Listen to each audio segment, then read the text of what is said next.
Luke chapter 7, verses 11 through 14. I want to read from the NLT version. Soon afterward, Jesus went with his disciples to the village of Nain, and a large crowd followed him. Verse 12. A funeral procession was coming out as he approached the village gate. The young man, I'm going to see if you catch this, who had died. Y'all slow, but you're worth waiting on. The young man who had died was a widow's only son, and a large crowd from the village was with her. When the Lord saw her, I'm trying to be dignified, man. When the Lord saw her, his heart overflowed with compassion. Here's what Jesus says, "Don't cry," he said. Then he walked over to the coffin, touched it, and the bearer stopped.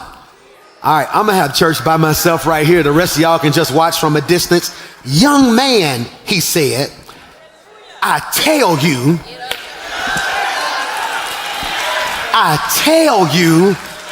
see, that's how you know you're sitting on the wrong row right there. If you got some stuff you need God to get up, I just need you to touch 3 people and tell them, get up, get up, get up, get up, get up, get up. My money's getting up, my peace is getting up, my favor's getting up, my vision's getting up, my creativity's getting up. Forget your neighbor, slap yourself and shout, get up, sit down. I want to teach from the topic today, I feel you. I feel you. I want to say that I don't mind repeating myself. I mean this, you're not going to learn off one sitting, so I can't just teach something one time. So I'm one of those pastors for people who don't know. I will say the same thing over and over. Here's what's crazy, like I ain't never said it before. Have you ever been in church before and you heard me say something bold and you was like, he said that last week, but I said it with the same excitement like it was brand new? I'm one of them people who watch the same movie and still get excited about the same part. And if somebody in the room with me, I tell them, here it come, here it come, here it come, here it come, here it come, here. Because repetition, please put this in your notes and let's see who can finish this sentence for me. Repetition breeds. See, there you go. You've been with me for a while. Repetition breeds revelation. Repetition breeds revelation. What does that mean, baby girl? The more you see something or the more you read something, the more you see in it. Yeah, let's go. Who is that? Where you at? Oh, you finna help me preach today, brother. Yeah. Get me fired up today. Repetition breeds revelation. The more you see it, the more you hear it, the more you see it. Did you catch that? Mary had a little lamb. What's the first thing that jumps out to you? She had a lamb. The second time you read it, she had a what type of lamb? Little lamb. Third time you read it, whose lamb was it? Mary's. The fourth time you see it, what do you see? Had. She didn't say Mary has. Has is indicative of the fact that she still got it. It said Mary had. So after the fourth time reading it, you get a deeper revelation that you can be in one season where you got something and lose it. That's why you only got 2 cousins and 1 friend left, because they ain't got the proper revelation of who you are.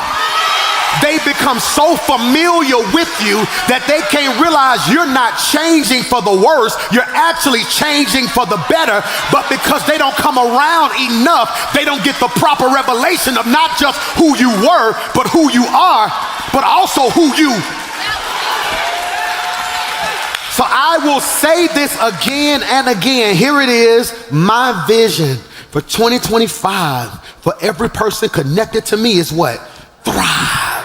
You're going to hear me say that 1,000 times. I want to say it so many times that in your sleep, I want you to wake up saying thrive. I want you walking around the city now seeing thrive in places you never even saw it. I don't even know about you. I be around the city now, around the world. I swear everybody say we are now. I went to Miles College. They said, we are Miles College. I said, nope, y'all Rock City. But I do this because I'm trying, here's a $2 word for you. I'm trying to inculcate you with so much knowledge. I'm trying to brand this vision on your heart so it won't leave you when life get thick. Because to thrive, the dictionary definition is to prosper, be fortunate, Successful, also to grow, develop vigorously. What's my word? To flourish. Thrive for 2025 at Rock City. You should be able to say this by now. That definition means to remain focused, faithful, and fruitful. Come on now. In spite of. That's my heart's desire for each and every one of you. I want you to thrive. I want you to thrive, not just thrive. Here's something else you can put in your notes. If it's not on paper, it's not real. Don't tell me what you believe in God for, but it ain't written nowhere. If it's not on paper, write the vision. Make it plain. I am writing this vision. I want to thrive. For the first time in my life, I'm saying certain things out my mouth because I want my ears and heaven to hear me say it. I want to thrive physically. Physically, I've never really said that out loud. I want to be in the best possible shape I can be in. I want to be healthy. You don't know what it goes for me, what it takes for me sometimes just to stand and preach. I deal with certain type of arthritis issues, so my legs will lock up, my body will lock up. Getting out the bed will be painful. Each step will hurt sometimes. I have to go to the doctor. They put a steroid needle in my leg, in my knee. I have to do all this different stuff. Now I'm saying, God, I want to thrive physically. I'm finna pray this prayer and only 3 people with big backs gonna receive this. If you giving out slim stomachs, don't pass me by, Jesus. If you passing out 2 packs, here I am, Lord. I don't even need the 6. Give me 1 and a possible. I'll be grateful. No, but I just want to thrive physically. I went to a checkup. My doctor said, man, if you ain't careful, your body's 60. He said, you've been running at a pace that's so crazy. So now I'm saying it's on my paper now. I want to thrive. I told Mason yesterday, run in the kitchen, grab dad something to drink. He had the audacity to come back with water. Mason ripped up. He cut up real nice. I said, what? I said, I want something to drink. He said, no, Dad, you said you're just going to thrive. Somebody got to hold you accountable. I said, accountable my behind. You better go get that Coke Zero. It's a 0. No, but I want it. I'm going to say this and I pray you can receive this. I ain't never wanted it as bad as I want it right now. And what I'm trying to get you to get to a point of the way you make up in your mind, I will not leave 2025 with regrets. Who am I talking to in the room and online? No, somebody say thrive. So as you understand, I'm preaching on the theme thrive. That means every time you hear me minister, I want you to look at that scripture through the lens of how that person overcame to thrive and how you can make it applicable to your life. Is that critical? So when we tiptoe into the corridors of today's text, we find ourselves situated and acculturated in this pregnant Lucan passage. It is in Luke that we bump into Jesus doing his thing. But we cannot rush to Luke chapter 7, verse 11, till we tiptoe back to the corridors of Luke chapter 7, verses 1 through 10. Because it is in verses 1 through 10, we see Jesus walking and we meet a centurion guard that can preach. A centurion guard, I'm gonna paraphrase it. In verses 1 through 10, a centurion guard slave is sick. He tells his friends, do me a favor, run out there and get Jesus. Tell Jesus I need him to come to my house because my servant is sick. You missed your first shout of November right there. Tell my friends, he tells his friends, I need you to go out there. Tell Jesus my servant is sick. You missed your first shout in November right there. I'm going to try to give it to you again. He tells his friends to run out there to Jesus and tell Jesus, I don't need nothing. I'm not in need. But I care about this person so much that I don't need him to do nothing for me. See, haters can't shout over this. Lord, do it for them. See, if I don't have nothing else in my life this year, God, just give me one person that without my permission and without capping and putting it on the net will say, Lord, in November, bless them. That's why you got to be careful who you sit next to sometime. You may be sitting next to an undercover hater. Just look at him and tell him, be grateful you sit next to me. Tell her, because my next shout ain't for my house. It ain't for my car. It ain't for my nieces. It ain't for my nephews. It ain't for my kids. For the next 30 seconds, I'm not thinking about me. I just need you to find somebody on your row and say, Lord, do it for them. They didn't shout with you, so tell them, sit your ugly self there then. Find somebody else on your row and say, Lord, do it for them. Now, if you would sit next to the right person, you wouldn't have had to pray for your stuff, because while you was praying for them, they would have been praying for you. So I need you to look down your row and find somebody with your level of faith and shout, I'm finna ask God for your breakthrough. You ask God for my breakthrough. Now touch 3 people and shout, do it for them.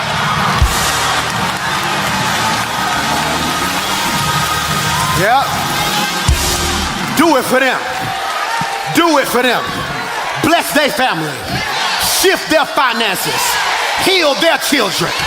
Cover their mind. Grant them peace. See, I don't need a whole lot of people in my life. Give me one person who will read the whole row and tell the row, ain't none of y'all got to shout for the rest of the Sunday.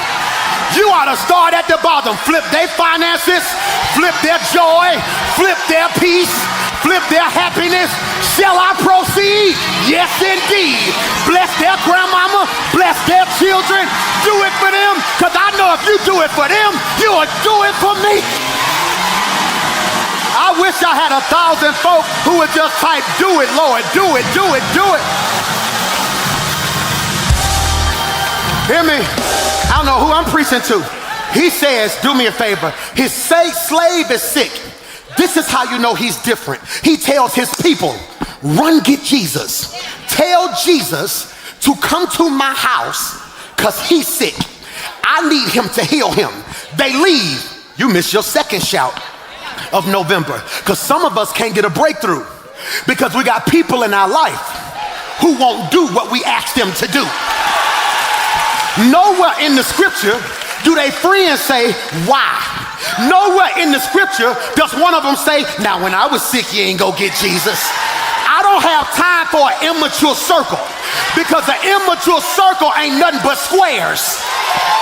Michael, I need some people who can say, you know what, if this is what you need from me, you can count on, because everybody you count, you can't count on. Hear me? He says, look, Centurion says, hey, I need you to go get Jesus. Tell Jesus, come to my house, heal my slave. They leave. Then he thinks about it. He gets his next crew and says, do me a favor, go catch them. Tell them to tell Jesus, don't come to my house. He says, I'm a man of authority. And because I am a man of authority, I tell this one to go and he goes. I tell this one to stay and he stays. So I know if my people listen to my word, he ain't got to come to my house. I'm finna be old school Baptist. Balcony, I'll come get y'all in a minute. Overflow, I'll get y'all in a minute. This is a 50 and above Baptist praise right here. All y'all young people don't get this. He says he ain't got to come to my house. But if he's sitting the word, Michael, if he sends the word, I know my servant can be made whole. This is cold. This is cold. This is cold. Corey, can you come here for a second? I'm sorry. Yeah, can you bring your phone with you? Can you bring your phone with you? Thank you so much. Okay, thank you so much. And can you bring Grizz with you? If you don't mind, bring Grizz. That's all I needed. God bless you. Corey don't know what I want. I'm good. He don't know what I want. He just know he got a word. And because he submitted, he started moving because he had to be obedient to the word. The servant is at home sick. All Jesus had to do from where he was is say, be healed. And healing would have had to get up. And you sitting in here like God can't speak a word that'll flip your situation. I came to tell 1,000 folk in here and 20,000 online, all you need is one word. I just need you to lay hands on your own head and shout, all I need is one word. One word will change my family. One word will change my heart. One word will... One word. One word. One word. One word. One word. One word. One uni. Word verse. One word. One uni. Word verse. God says, I can speak One word.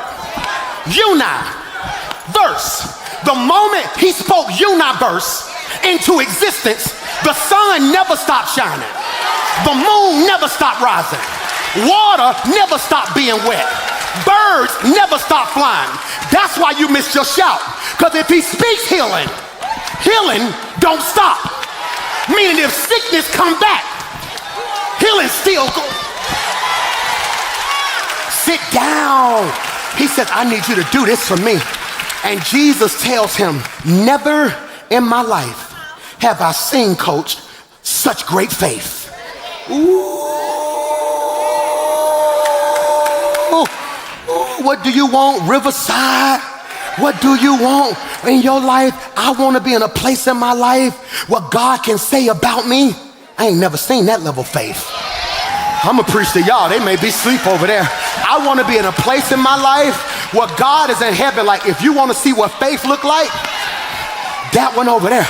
And some of your faith is in a bad place. But hear me. So watch this. He heals this brother. So now you understand verses 1 through 10, he heals a brother, but never meets him. So when we tiptoe to verse 7:11, you would think he's tired, but maybe that's why they put the miracle on 7:11, because he's always open. I thought that was good. That like I've been waiting on that all day. Forget y'all. That's a bar. That's really a bar. Like in my head, that was gonna kill, okay?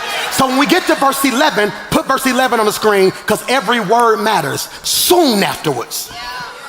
See, you can't just run up on verse 11 and don't know what just happened. Soon afterwards, Jesus just healed somebody. Before he can catch his breath, soon afterwards, Jesus went with the disciples to a village of Nain. Put that in your notes. Nain. N-A-I-N. Nain. N-A-I-N. Nain translates to mean beautiful. Do me a favor, if you don't mind, for your pastor. Whenever you read the Bible, never read the Bible from a place where you don't investigate names. Names aren't random biblically. They're either prophetic or testimonial. You missed what I just said. They called them based off of what they felt God was going to do, or they named it based off of what God has done. Y'all missed what I just said right there. Names ain't random. No. So this city is called Nain. Nain translates to mean beautiful. It's only one problem. We got an ugly situation. Because the scripture says in verse 11, he's walking with a crowd that's following him. But in verse 12, look at what it says. It says a funeral procession was coming out as he approached the village gate. The young man who had died was a widow's only son. I need you to catch this. Please put this in your notes. What leaps out of the text is critical. Look what he says. Verse 11, verse 11, it's a crowd following Jesus. Verse 12, it's a funeral procession. You don't see it yet. Jesus is coming into the city with a crowd. The funeral is leaving the city. What do I see in the text? A cosmic collision. Yeah, it's finna get ugly. I see a cosmic collision. You got one crowd crying over what they lost. I need a better church. But then you got another crowd shouting over what God just did. That's why you got to be careful. Because even when you come to church, it's two types of crowds. It's one crowd crying over what just popped off this week. But it's another crowd shouting over what popped off this week. No, you got one crowd full of mourners. You got one crowd full of praisers. And if you're not careful, what you gonna be when the crowds clash? That's critical. That's critical right there. They crying. Can't you see the funeral? The funeral, they got the casket and they walking and mama in the front. She boo-hooing. She done lost her mind. Her baby dead. Her little boy, her son is dead. Here it is. She's a widow. She's dead. Oh my God. People hollering and screaming. But over here, the conversation different. You missed it. Over here, there is no conversation, just mourning. Over here, the conversation different. Hey, what you doing here? I'm just following. Every time I follow this man, some pop off. He healed a girl over there. Do you remember old buddy whose daughter was sick? Raised her up from the dead. Then we just left another city. You ain't gonna believe this. We standing outside. These folks run up on Jesus. We thought we was finna get killed. They said the centurion slave is sick. Jesus heals this dude from the street. He don't even go to the dude house. I'm telling y'all, I'm just gonna stay close. I'm here because even when you popping, you got to be careful who show up. Michael, my girl, when you popping, you got to be careful who show up, because certain people show up out of love. Certain people show up for the loaves. Did you catch what I just said? Certain people show up because they love you. Certain people show up because they don't even know you. They just heard what you do and they just trying to come up off you. Michael, that's why you got to be careful. I be meeting people. They be like, what you do? Man, I'm just a preacher. What your church look like? Man, just got me a little small church over there in Birmingham, Alabama. You know, down in Alabama. Man, just a couple people who love me, honor me, support me. All right, man, I'm praying for you. I don't go around telling people who I am and what I do, because there are certain people who will prey on you. P-R-E-Y. And there are certain people who will pray for you. P-R-A-Y. But sometimes I can't tell the difference on who praying and who praying. Because what I discovered is the folk who praying don't even talk to me. But the folk who praying be all in my face. I had to take a laugh on that one. No, which is why I need discernment. Which is why I told you last week, yes, you're gifted, but you need wisdom so you can discern which crowd you're in. That's why you need to be prayerful right there. And that's why folks stop dealing with you, because you done messed around and was in the wrong crowd. Oh my God. Here they are mourning about what they lost and you excited. How you look hanging with mourners talking about what God finna do. They over there like, man, God ain't did nothing. I'm so ready for this year to be over with. And then here you come. I got 2 more months left. I can't stand my man. He getting on my nerves. Mine crazy too, but at least he came home yesterday and was cleaning up.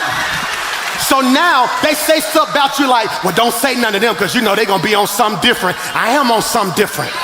I've decided to be faithful, fruitful, and focused in spite of. My God! So 2 crowds is about to jump. It's about to jump. It's 2 crowds. Funeral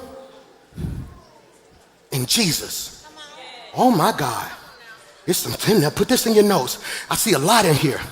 I see a lot in here. You see 2 crowds. One crying about what they lost. Another one celebrating what God has just done. Yeah. I see 2 sons. Because the scripture says she lost her only son, but don't know she finna bump into the begotten son. Michael, y'all don't want to have no church with me today. No, I see 2 types of death. I see a dead man being carried, and I see a dead man walking. You don't miss that. You missed that. You missed that. Hear me when I say this. It's a funeral procession coming out. They approached the village gate. The young man who had died was the widow's only son. Please put that in your notes. The widow's only son. All right, so how do they describe this woman? She's a what? What makes you a widow? So not only has she lost her man. Are y'all up there? I'm gonna start doing that. I'm gonna start preaching and then watching how y'all respond. Then if you won't respond right, I'm gonna have an usher come move you to overflow and bring a praiser in like a relief pitcher. Like, hey, give me another lady in the balcony who can shout a little bit. So she's lost her man and she lost her son. Put this in your notes. She is in an economical and emotional emergency. Without her husband, she can't pay bills. Women couldn't work like that in biblical days. Your husband was the provider. Once her husband died, the son would step up and provide. So here it is now, she'll know how she gonna pay her bills. Okay, I'm gonna say this again. She's a widow and her son died. What question should you be asking? What's the timeline? See, I want you to think like me. I want you to exegete, draw out, or examine everything that's placed before you. What's the timeline? Did her husband die in March, but then her son died in July? Or did her husband die 5 years ago? Now the son just died. Because I'm praying for y'all, because two types of people on your row. Some of y'all go through stuff here and there. But then some of us go to stuff back. I'm preaching whether you receive this or not. And I'm so jealous of y'all who get breaks in between your hell. I am so jealous of y'all who get to breathe in between your pain. Some of us don't get half times and timeouts.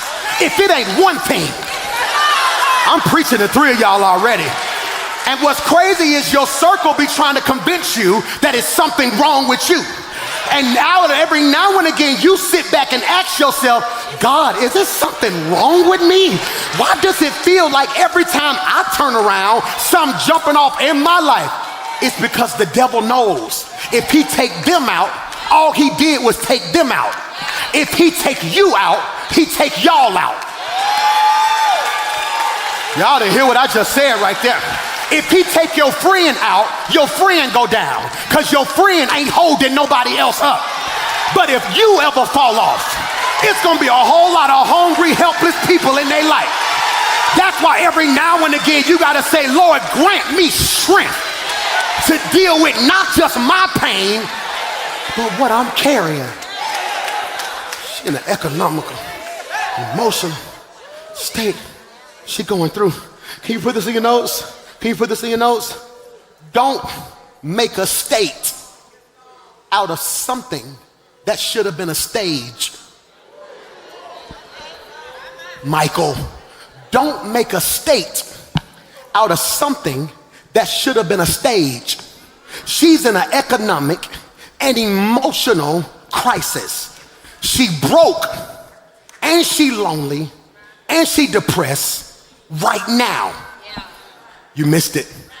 She's broke, frustrated, lonely right now.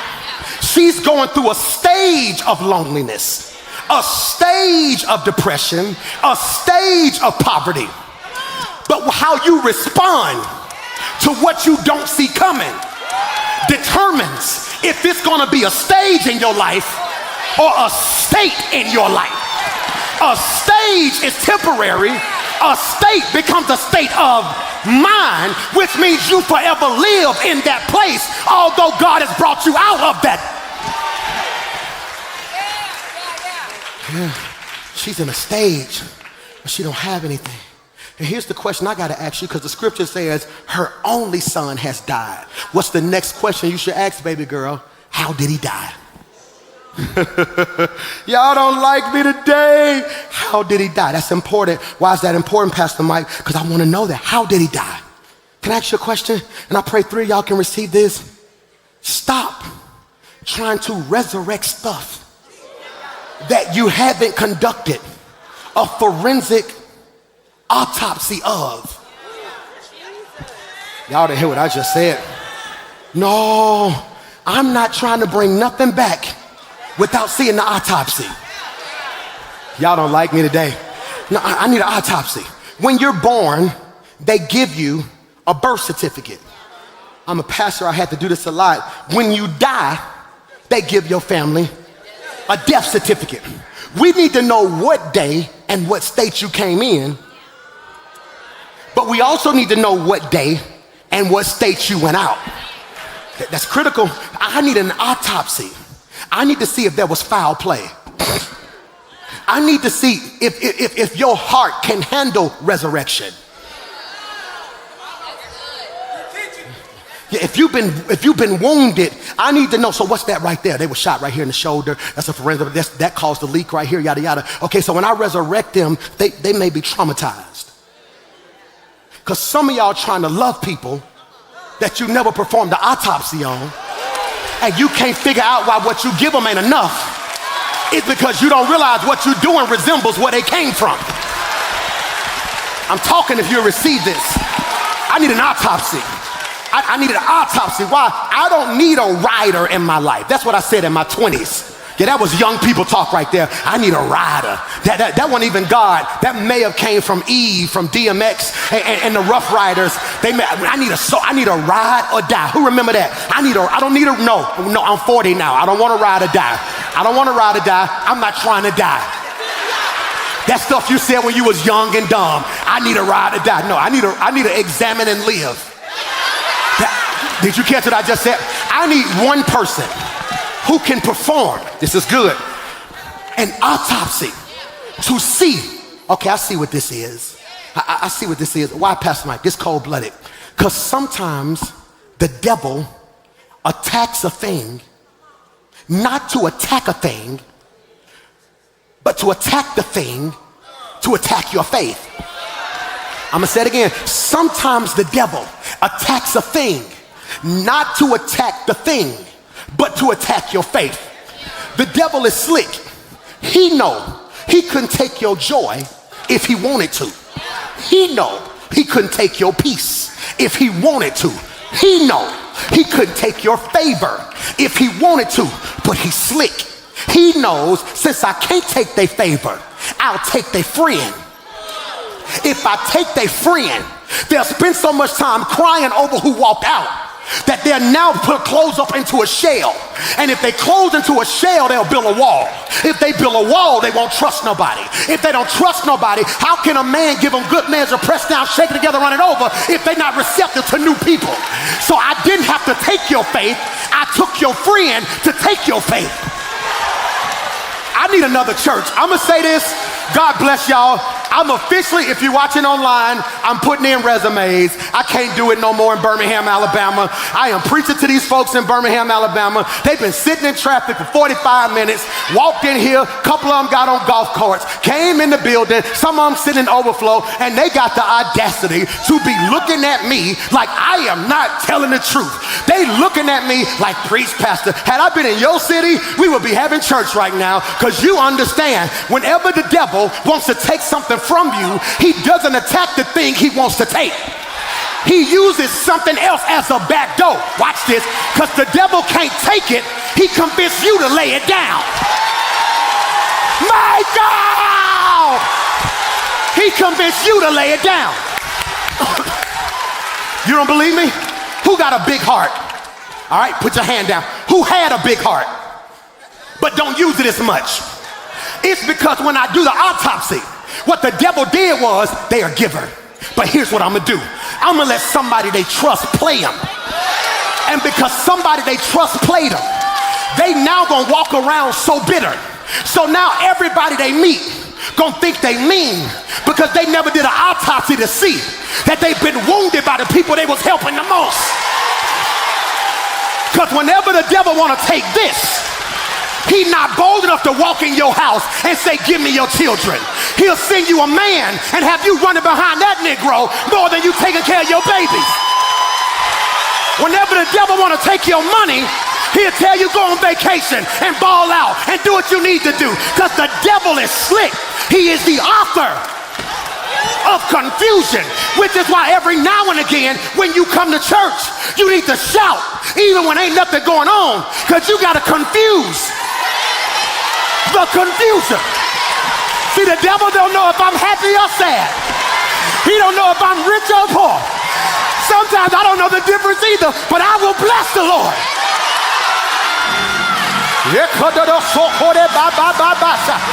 I need you to touch somebody real quick and tell them, I got your back, I got your back.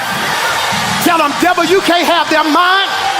Devil, you can't have their peace. Devil, you can't have their family. Devil, you can't have their finances. No, he's all right. I'm trying not to.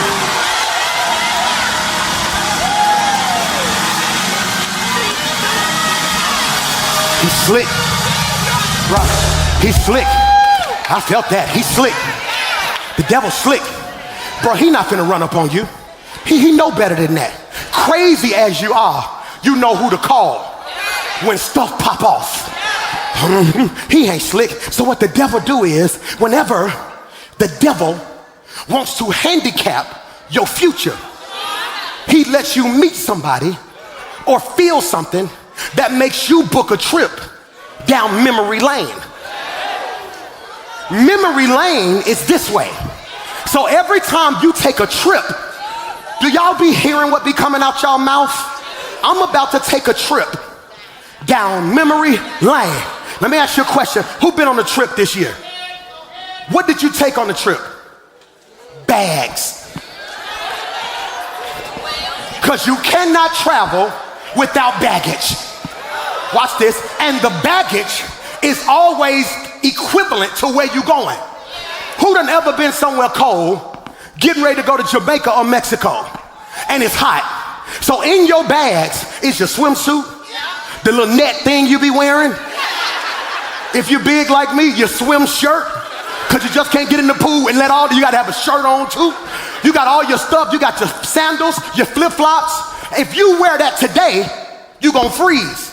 Because you pack your bags, not for where you are, but for where you're going. So if I take a trip down memory lane, I am packing my past hurt, my past pain, my past joy. Watch this. No, I'm not past that. I'm thinking about the good times. What's this? What's this? No, this is my hand and this is my hand. I can't take this part of my hand nowhere without this part of my hand. This part of my hand has my fingerprint. That's my identity. This part of my hand has my ethnicity. I'm black, which means to everything in life, there's a front side and a back side. You can't take a trip down memory lane and think about the good times we had and the bad ones don't come with you. Am I preaching to anybody at Rock City? Which is why you're gonna deal with me. You got to do an autopsy. Because hear me, don't just love me from my front side. Because this side will love you. This side will give you the shirt off my back. This side will intercede and pray for you like nobody else. But mess with me. This side right here. Think about it. When you like them, you say, hey. When you mad, this side.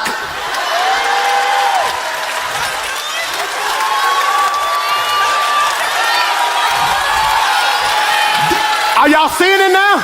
This says hello. This side says you can go on about your business. And most of us are hurt because we got people who love this side till they met this side and don't realize if you ever love this side will give you anything. She going through, y'all. She going through.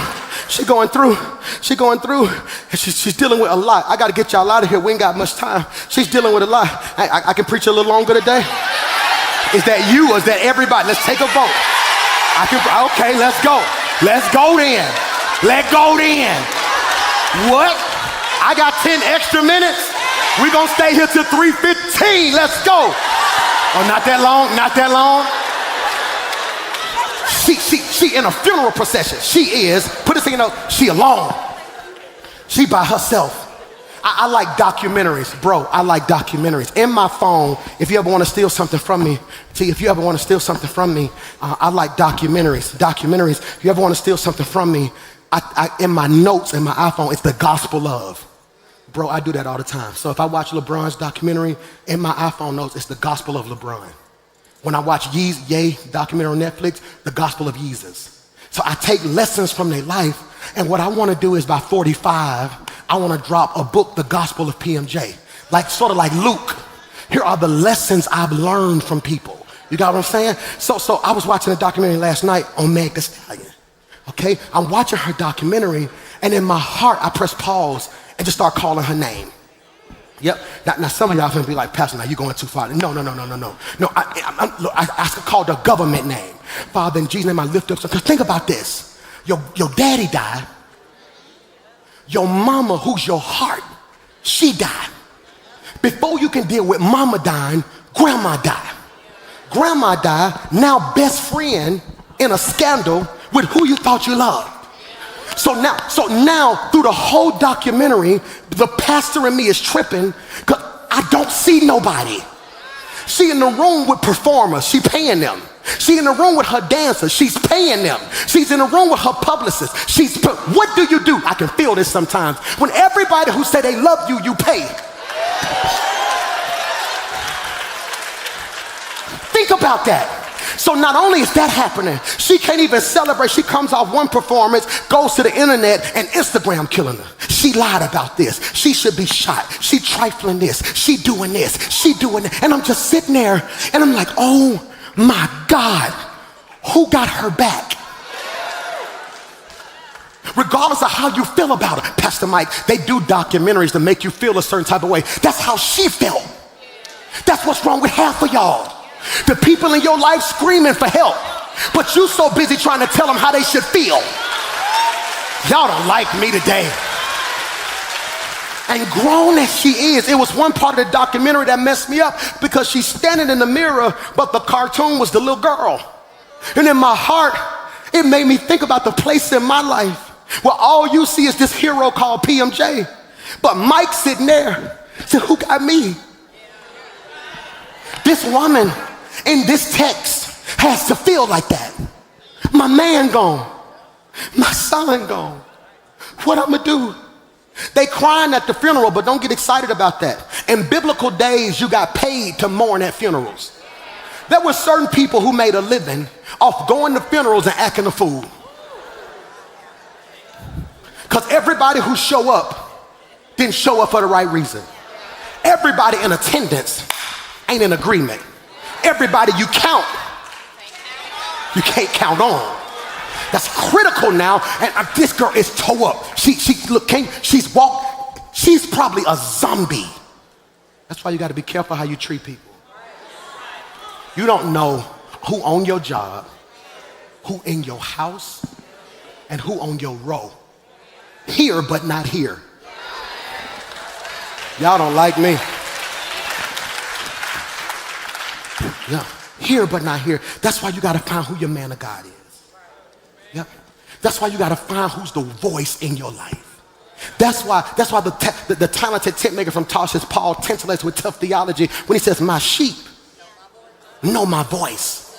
That's why you can't just be in every circle. You can't watch everything. Because what happens now is when life hits you, you will regurgitate what you've been eating.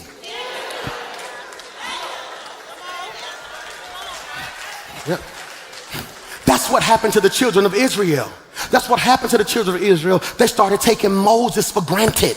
They took Moses for granted. And what happens now is familiarity breeds contempt. They started treating Moses like a prophet instead of a deliverer. And a prophet and a deliverer ain't the same thing. A prophet is who you listen to on the front end. A deliverer is who you listen to on the back end. The prophet gives you the word so you don't get in it. But when you don't listen to the prophet, now you got to scream for a deliverer to get you out of it. And half of us have lost this whole year because we ignored the prophecy. Now we waiting on a deliverer. Jesus, see, but look at verse 13. Y'all tired of me. When the Lord, Michael, when the Lord, y'all don't even, when the Lord, okay, y'all didn't shout. I thought that was going, girl, hey, I thought they was going to tear that up right there. Look at verse 11. Look at verse 11. Verse 11. Throw it on the screen. Verse 11. Verse 11. Watch what it says right there. Soon afterwards, Jesus, go to verse 13 for me if you don't mind. When the Lord, go to verse 11. Soon afterwards, when Jesus, go to verse 13. When the Lord, I'm confused. Verse 11. Soon afterwards, Jesus. So when he's walking down the street, they call him Jesus. When he sees the funeral, they switch and call him Lord. Jesus is his pre-resurrection name. Lord is his post-resurrection name. Luke says, I was calling him Jesus when he was chilling. But when death showed up, I had to show death that authority just stepped into the room. Y'all miss what I just said. Okay. Who's ever rent before? Ever rented a house, rented an apartment? All right. I know y'all rich. We on 280 now. This the $1 million service. All the millionaires wave at me real quick. You don't even know when to wave by faith. You better wave. What's wrong with you? See, look at this. All the millionaires. God bless you. Multi-billionaires. God bless you. Hey, how you doing? Hey, God bless you. For us regular people, we had to rent. Okay? You had to rent. And there was a name you gave the person you were renting from. You called him landlord. In other words, the house I live in, because he owns it, he is the Lord of this land. I can't do nothing in this house till he gives me permission. I can't put a nail in the wall till he say I can do it. I can't paint a wall till he say I can do it. Well, Luke is trying to tell death that your life Lord just showed up. So death, I just need you to be ready, because I'm not sure if he gonna take this boy back or not, but you need to know at this name, Michael, when the Lord, Michael, saw her, he, look at me, overflowed, bro, with compassion. Bro, this is crazy. Bro, this is crazy. He overflowed, I'm finna get you out of here, with compassion. Not pity, compassion. He didn't have pity, he had compassion. For your notes, I want you to spell pity. Spell it for me. P-I-T-Y. That spells what? All right, I want you to spell it again. Watch this. P-I-T-Y. Pity is a pit. Look at the definition of pity. Pity is something reserved for something, someone in a more hopeless situation, and is generally not acceptably shared with the person.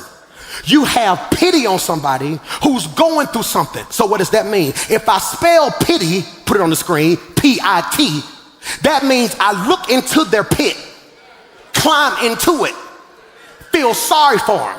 When does it become pity? When I get in the pit, but don't ask why. Pity is when I climb in your situation, but don't have an intention to do nothing about it.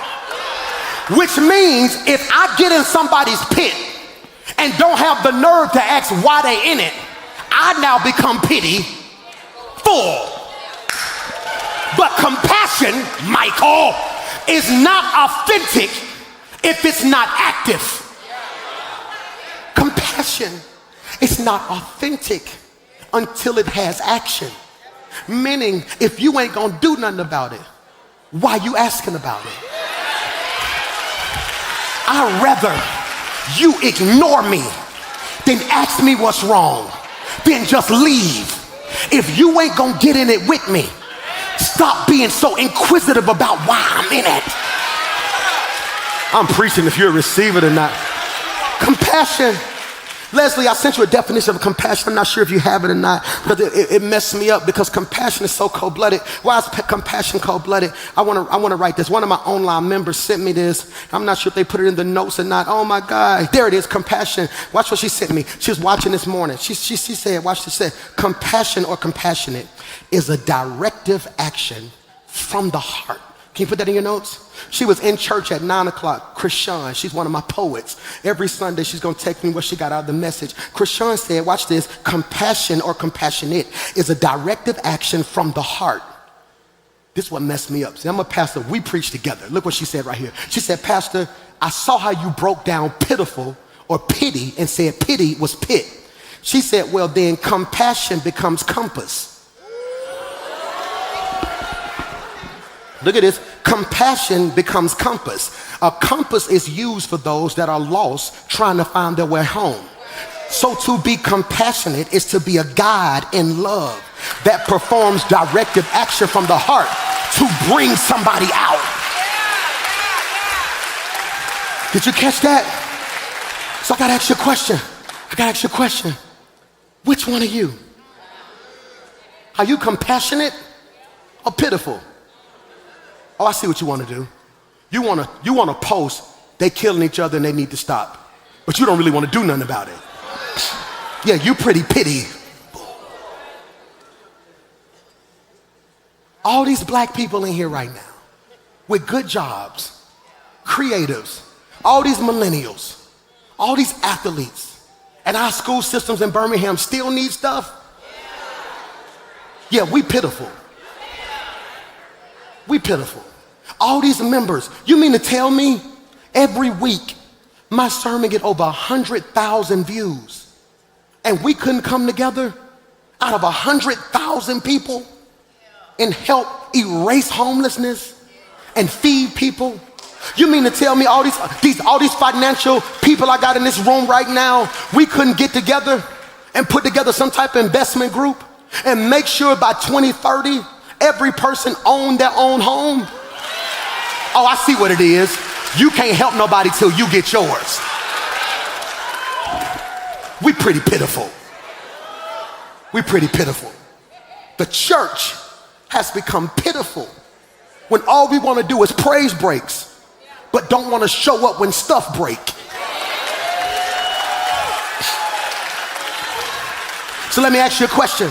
If we, I said we, ain't we? That's why I'm glad I get to do a free tour. I could have charged. I am hot enough.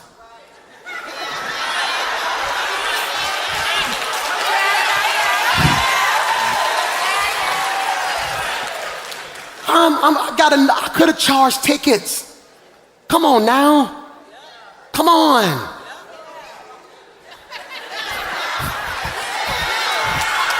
What song that is? I could have charged tickets. I'm so grateful I get to go for free. I get a chance to meet people and do effective ministry.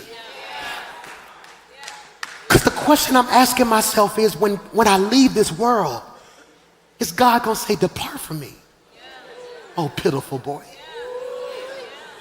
How you see a problem, but won't do nothing about it. Ooh, y'all don't like me today. No, I'm tired of seeing funerals. So can I ask you a question? If we're not gonna do nothing, that make us pitiful. If we're gonna be pitiful, that makes us mourners. So that means this really ain't a church service. It's just a weekly funeral. We come in here to watch stuff die with no intent of going out of here and waking stuff up. He called you the salt. I'm finna get my swag right now. He called you the salt. He called you royal. He called you peculiar. When you walk in the room, stuff's supposed to shift. I don't know what your family was about before you got here, but when you show up, they need to know, oh, it's real now. God told me to tell you, you are not average, you are not ordinary. Your hail ain't ordinary, and your anointing ain't ordinary. Your gift ain't ordinary, your favor ain't ordinary, and your next breakthrough ain't gonna be ordinary. Your next blessing ain't gonna be ordinary. I called you out from among them, and it's your season to shake some stuff up.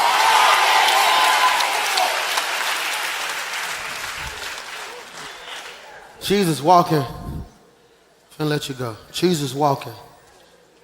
All of a sudden, he sees the funeral. Verse 13 says he walks up to the woman. It's right there on your screen. Verse 13. He walks up to that woman.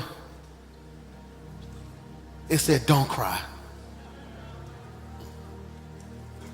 Bravis, this cold-blooded. I was watching my boys play Friday. They was playing Gardendale. And if Gardendale beat Spain Park, they would have went to the playoffs. And they got hot. The first half, first quarter, I was like, oh my God. That second half, the boys just came, just boom, blew them out. And Mace came on, he was like, Dad, man, they was crying, man. He was like, it just made you realize how quick this stuff go. And Brad, I'm just sitting there, because you're a senior, playoff time. I mean, every time you tote that ball now, it's like, no, ain't no going back. Ain't no going back. So imagine you done lost everything, bro. And I walk up to you, don't ask you your name, don't hug you. Because if somebody heard what you do, Jesus ain't got time to comfort you. I'm trying to give you back something. I gotta go. That's why people be telling me, I would love to hang out with Pastor Mike. He just seems so cool. No, the closer you get to me, the more irritating I become. I'm telling you, if you fall away from me, I'm all hugs and kisses. Oh, come here, it's okay, it's okay. Get close to me. Hey, cut all that out. Going on, I ain't got time for that. Here's my new phrase, which is why if you see people not around me, here's my new phrase. The minimum level of holiness. That's my new phrase for 2025. If you're gonna be close to me, you gotta have the minimum level of holiness to deal with your own stuff. You can't be close to me and I gotta spend all my time with you. Go find another friend. I ain't got time. I got too many members and too many. I ain't got time to make sure you good. You're preaching. Get yourself together. You singing. Get yourself together. You on staff. Go in the prayer room and pray. I ain't got time to pray with you. I'm praying with people who don't know Jesus. I ain't got time to be praying with the ones who get paid to know Jesus. No. You got to have the minimum level of holiness. Now, I'm not saying I'm not, because every now and then, come here, let's pray. Come, I got you. Come. But it can't be recurrent. Jesus walks up to the sister and says, I ain't got time to comfort you. Why? I only comfort people who lost something. You're getting ready to get it. You finna get it back. He don't hug her. Say, come here. He looks at her and says, watch this. Don't cry. Jesus or not, I'm so grateful. I told y'all I'm 40. I see stuff. You get another level of attitude at 40. All my 30-somethings, where y'all at? Wait till you hit 40. In your 30s, you do stuff like this. They messed up my order, send it back. In your 40s, I eat it, just get it, I ain't got all day. Can I get a what from 3 people? I gotta get home to these kids, I ain't got time to wait on them, just give it here. I scrape it off. Something about 40, you just change. Hear me. At 40, I see something in the scripture nobody ever said. I'm so grateful she ain't snapped. She done lost her husband and her son, and she don't know how she gonna pay her bills. And then you roll up on me telling me, don't cry. What if she would have looked and said, who you think you're talking to? Her attitude would have blocked her blessing.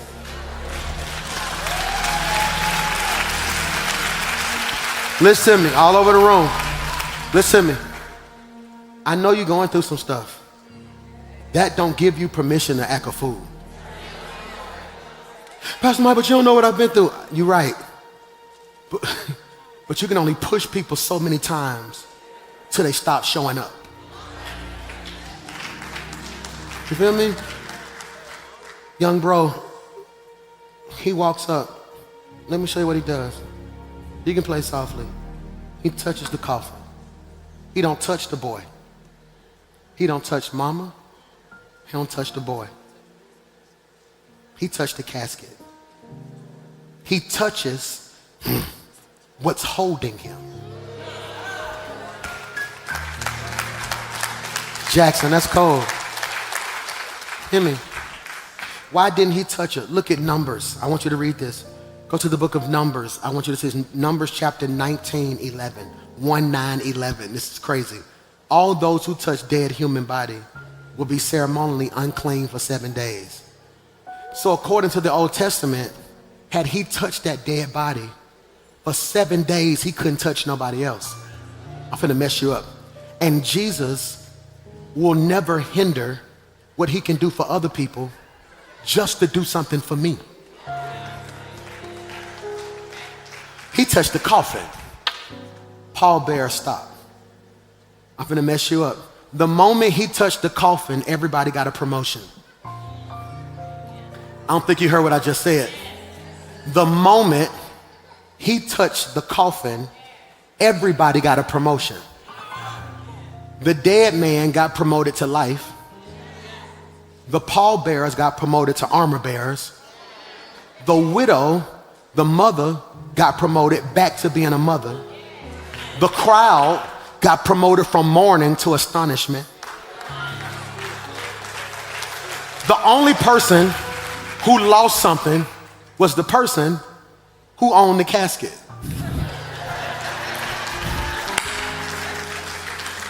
He touches the coffin, and look what he says. Young man, he said, I tell you, get up. And that's why we could go to church right there, but I want you to read verse 15. Verse 15, the dead boy. Go back to 14, you missed it. Young man, get up. Verse 15, the dead boy. You missed it. Go back to 14. Young man, verse 15, dead boy. Now, I'm not the smartest of men. I'm finna mess you up right here. I want to know what's the age of this boy. Is he 16, 26, or 6? Because 3 things happened that messed me up. He called him a young man, which means he's probably 18 to 25. But then the next verse calls him a dead boy, meaning he's probably 14 to 7. But then on the back end, it says he gave him back to his mother. I don't know the answer to none of that, but it's something in the scripture that blessed me. It says the dead boy sat up. The dead boy sat up and began to talk. All right, we're going home on this. I need you to think like your pastor. If the dead boy sat up and began to talk, what question should you ask next? What did he say? Did he get up and say, I saw a light, and when I saw the light, I walked into the light, but then it just brought me? Did he get up and say, Mama, did you ever finish cooking? Because he died while she was cooking. So he woke back up thinking he was still in, because you know how you go to sleep at 9 and you wake up at 6 and you thought you were asleep for 5 minutes, but you really sleep for like 7 hours, but it just went by. I don't know what he said. My question is, what you gonna say when God bring you back?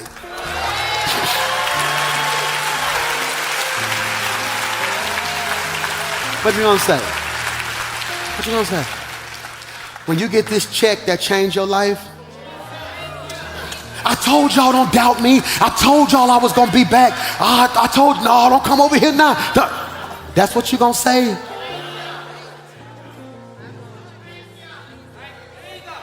We spend so much time talking about our haters. I'm gonna spend my time talking about my helper.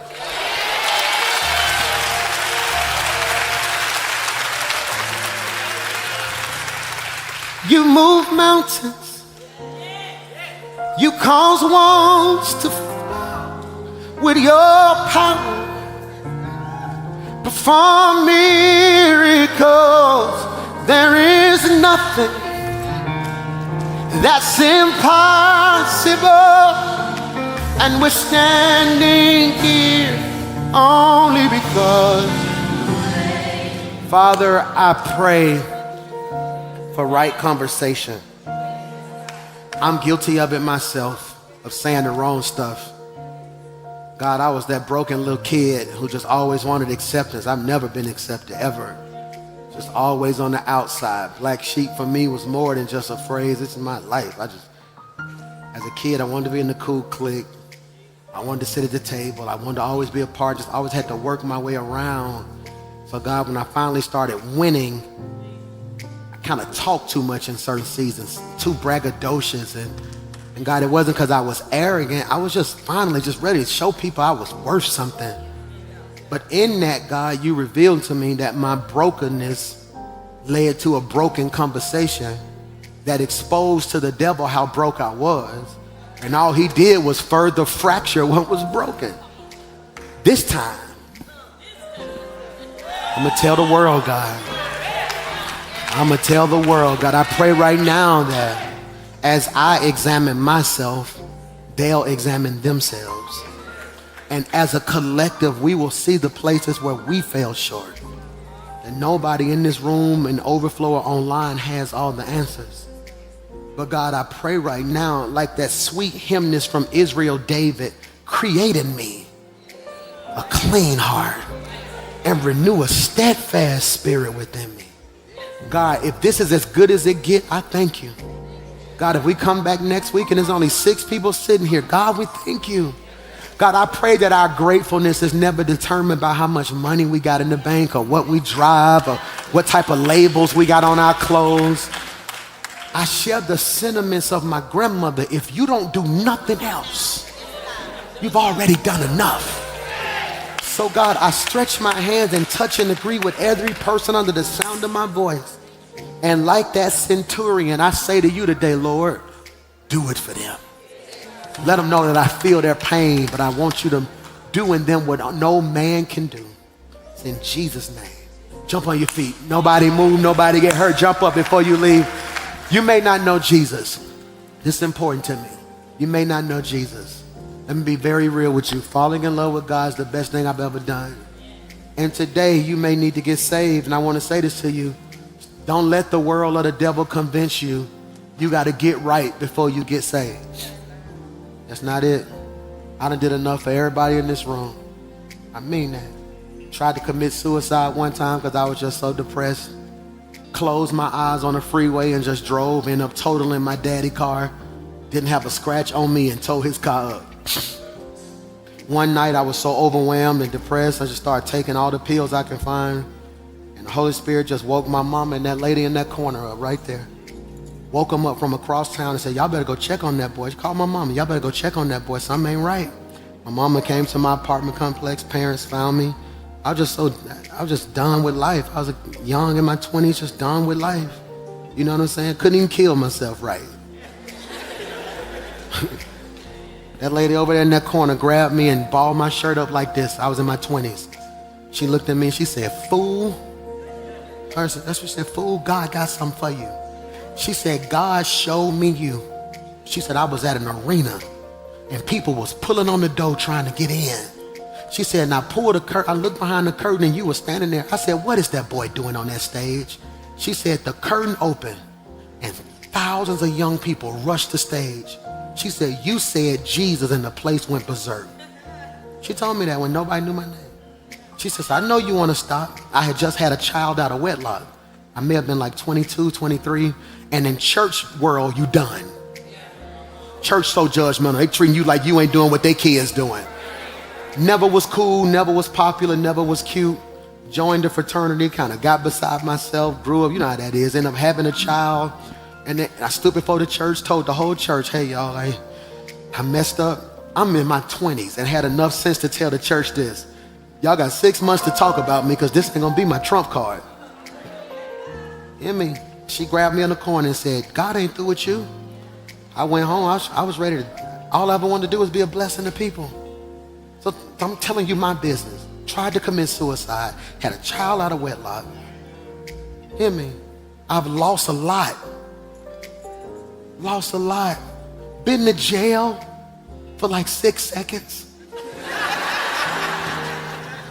I was in college. I was getting bullied in college. My whole life just been I'm getting bullied. I'm on the scout team in football and I'm going off. Every time I get 20 yards, they have to run. And I went off one day. We got to the lunchroom and they called themselves and teach me a lesson. Didn't know I was from Inslee. I picked up a glass, hit one of them, picked up a tray, hit the other one. But the glass broke and it cut him, so that's assault. And I had just turned 18. I get to Livingston in West Alabama. They put me they fingerprint me. I take the picture. They walk me down the cell and they got the jail bars like Mayberry. They closed the door. They said, bring them back. I said, let me go. I was a gangster for like 6 seconds. My best friend at the time in college, his name was Brandon Mason. I ended up naming my son after him. His last name was Mason. I named my baby boy Mason. Came and got me out of jail. He said, hey man, your bail was $210. We had to scrape it together. We was in college. I was like, get me out of here. So look at that. Child out of wedlock, tried to commit suicide, served hard time for 6 seconds.